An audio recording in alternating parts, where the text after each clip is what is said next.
Hey there, Boots Owen here. This is an Aurora inverter, Power 1, ABB, Uno, there's loads of names for them. It's been giving me trouble, hasn't come on today. It's got a yellow alarm, green flashing power. It says grid out of range. When Vgrid comes up, it's coming in at 0 volts, which is maybe obvious to somebody because it's got this switch switched off.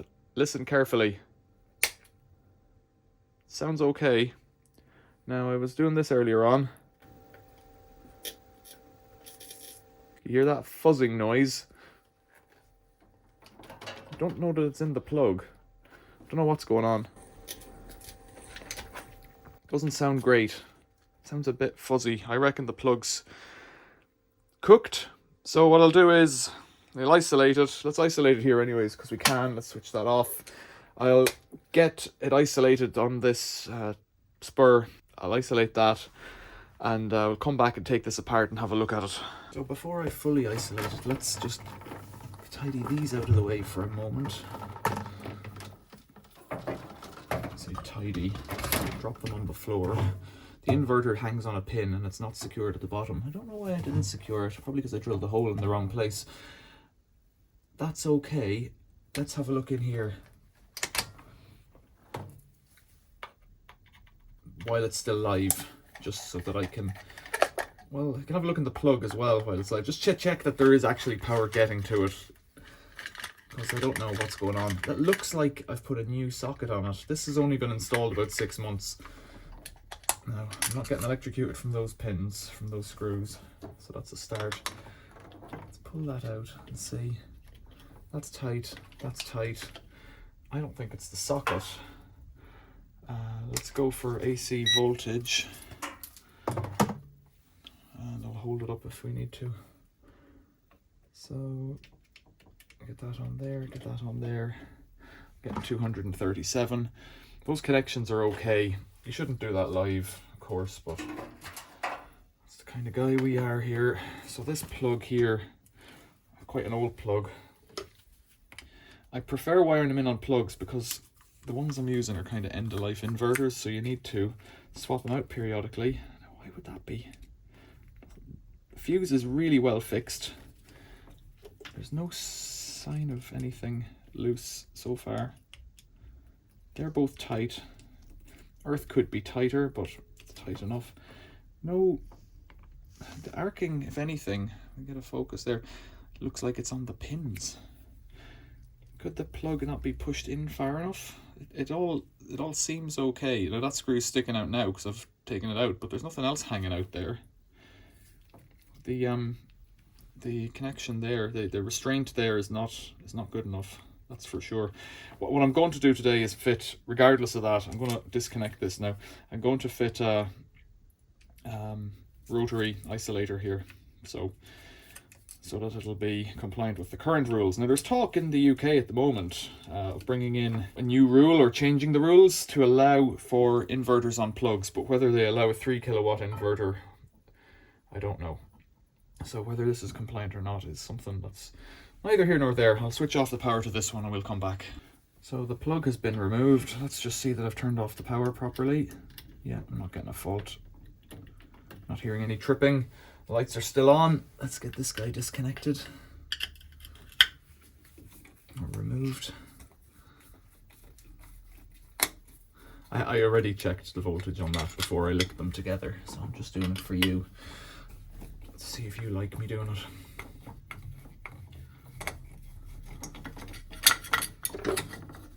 Alright, so I'm hoping I can line up something with the screws that I have already so I don't have to drill more holes. Oh, we did get a trip there. What was that trip on? It was from me touching it. So some kind of a residual coming in there. It's a bit weird.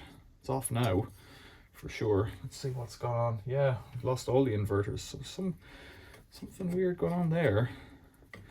And that could be something to do with the issue of... no, I didn't feel anything there, so I don't know. But I'll leave it off for the duration here. I've lost the solar then.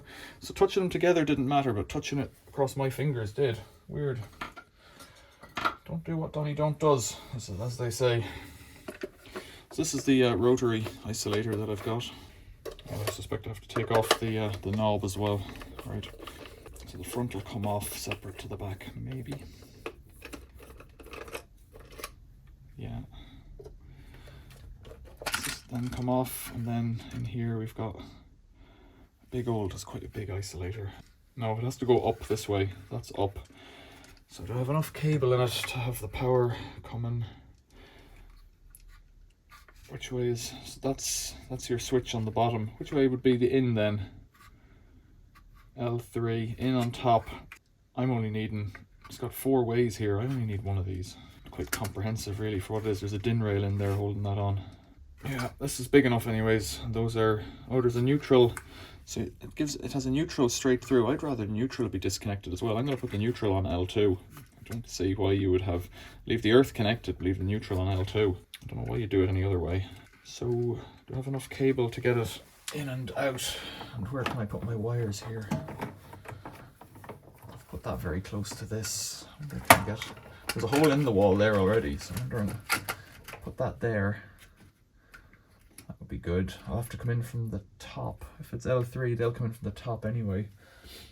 I'll mark that out and drill a hole, get some stuff here. So I've got that fixed to the wall with a couple of screws. If that's going to come in there, what do we need? Just take a bit more of this skin off it. Get this sorted out. Clamp that right down there.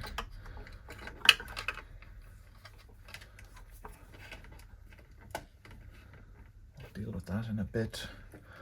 L1, T1. Can't see what I'm doing. I'm going to put, I don't know what that one's for. I'd prefer to break the neutral as well on this really, so does that, I can clip that out of course, can't I? If I had another screwdriver with the right thing on it. So I can see what I'm doing here. Yeah. So that should go in like that. As long as you're not crossing them over, it really won't make much difference. So I'm going to put neutral on L2. T2 in this case.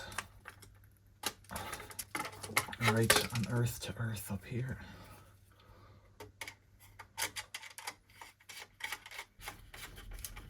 So what we're hoping ultimately to see is that the fault's gone. So I have to bring this one in here.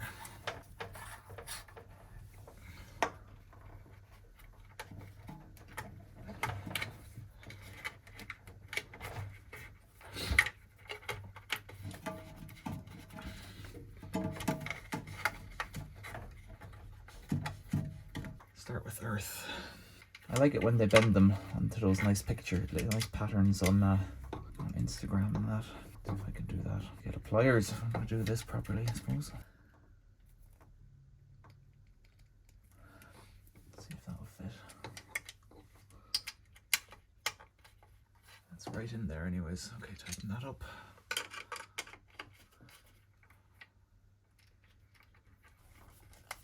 Now, get this back on the rail. That's it.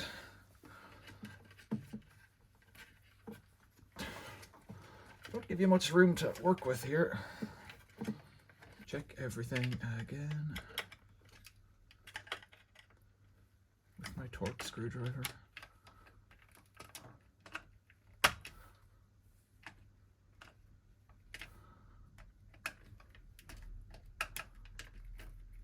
So I've got it all tightened up, glands and all. Let's put the cover back on.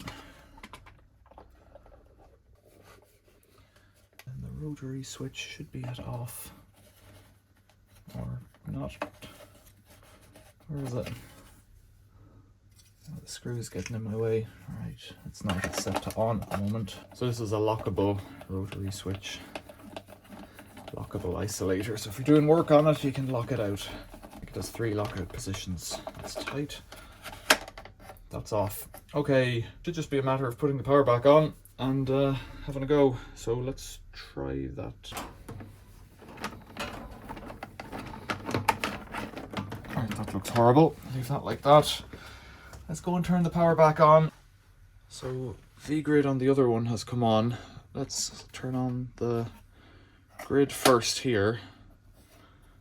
Don't see nothing. And turn on the solar and we should be getting something. And I'm reckoning there's 500 watts out there. So power 1. That's other relays that were clicking in from the other solar panels, if you can hear that in the background.